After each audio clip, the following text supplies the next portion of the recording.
The stone fountain looks like a shallow, square well with a high back.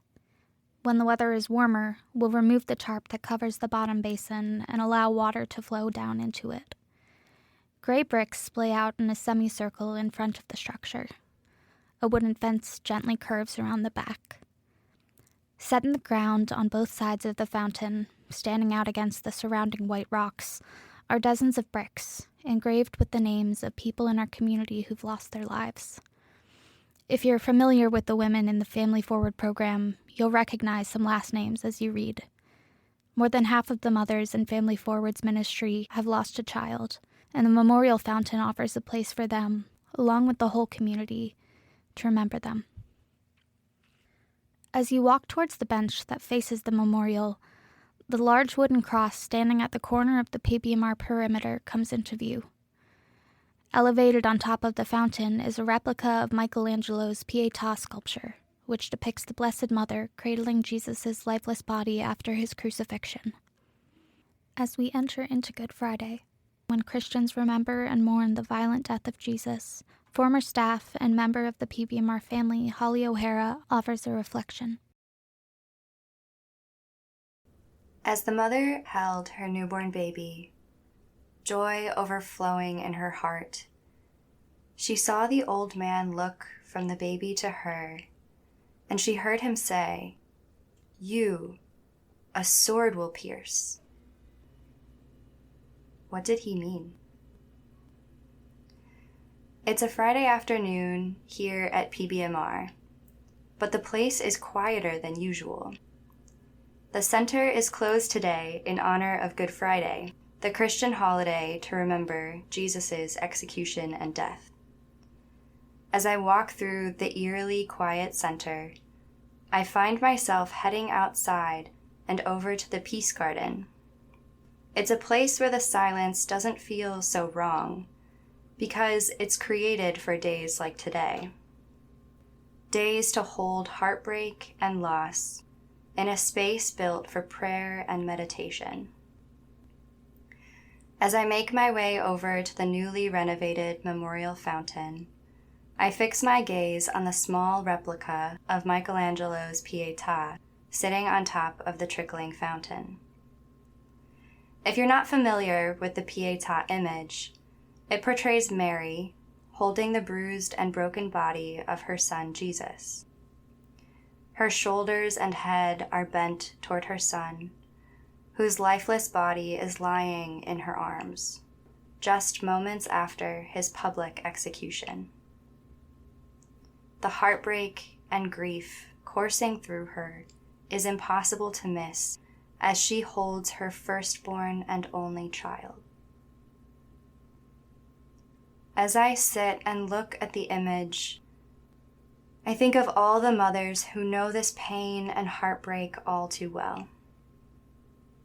Mothers who live in fear for the lives of their children, knowing that they are not safe in this world.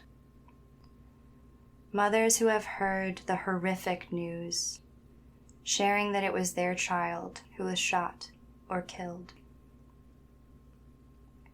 Mothers who have found themselves in the unthinkable confines of a morgue, identifying the body of their precious child.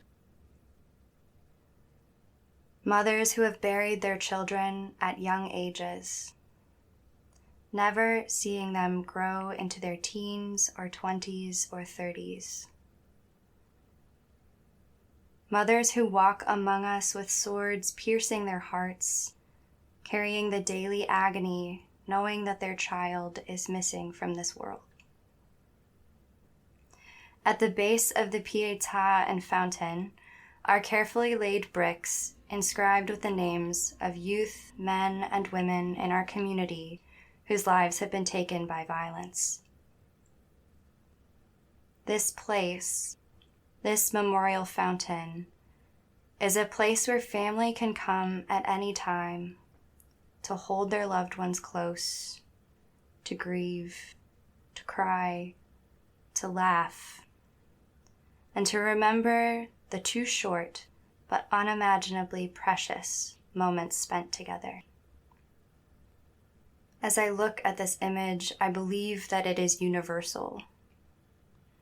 It is an image of today just as much as 2,000 years ago. It's not just the story of one person or one family, but the story of so many. And ultimately, in some way or another, the story of each of us. And as we meditate on it, our sorrow and our brokenness finds a home in this human story. And we are brought into community with one another.